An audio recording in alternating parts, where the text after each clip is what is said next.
The following is a presentation of the Eagles Sports Network. This is CNEagles.com. I'm the voice of the Eagles, Adam Cavalier, alongside Carson-Newman offensive coordinator Mike Turner. Mike, we take a look at the offensive line today in a group that you returned a pair of first-team all-conference performers in Austin Lewis and Dan Gallman, but a lot to replace, arguably the most turnover that you've had in at least half a decade. How are things sorting out at this point in camp, and what is there left to fulfill headed into week one?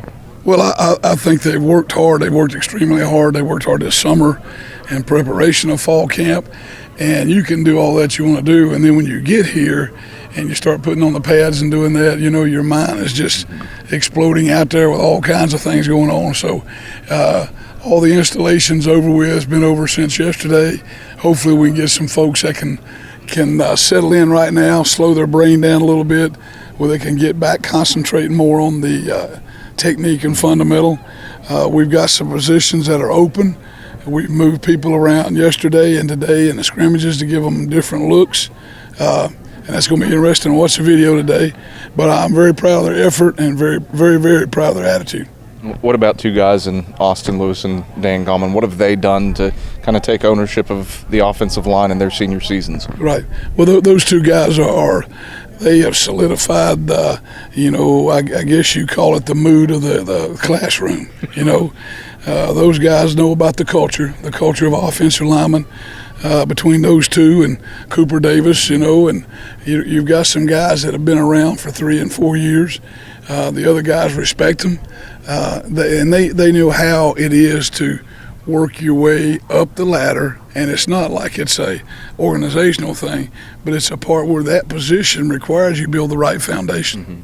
You look at those two, you look at Hunter Priest, who returns and can factor in prominently, but who are some newcomers that Carson-Newman fans might not be familiar with who could make an impact this season? Well, last year we had Devin Mims that came in and got hurt early in the summer.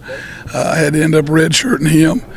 We've got some young men that we recruited, Jordan Seal and Dylan Wilson, Jake Marr, Will Boyston, some of those guys.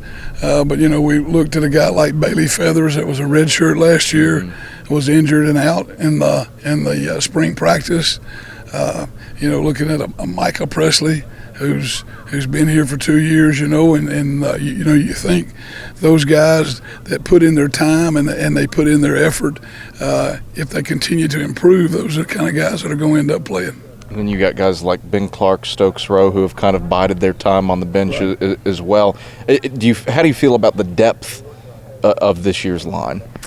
Well, I'll know better than that in about a week from Thursday. All right? I'll know a lot better about it then. That's what we're trying to do right now. We're trying to get 5, 6, 7, and 8, in an offensive line. If you left tomorrow to go to the playoffs, you may only can take 8 offensive linemen. So you better get you a group that's 8 strong, okay? And then you're going to work to get the rest of it done. You want to get people in a depth position that you can play them early in the season, to give them game experience, to get them going. So we've got some guys that are older. We've got some guys that have been around, but what they lack is just pure game experience. And the only way you get that, buddy, is play them under the lights. Mike, thanks for the time. Good luck this year. Thank you. I appreciate it. It's Carson-Newman offensive coordinator Mike Turner. I'm the voice of the Eagles, Adam Cavalier, and this is CNEagles.com.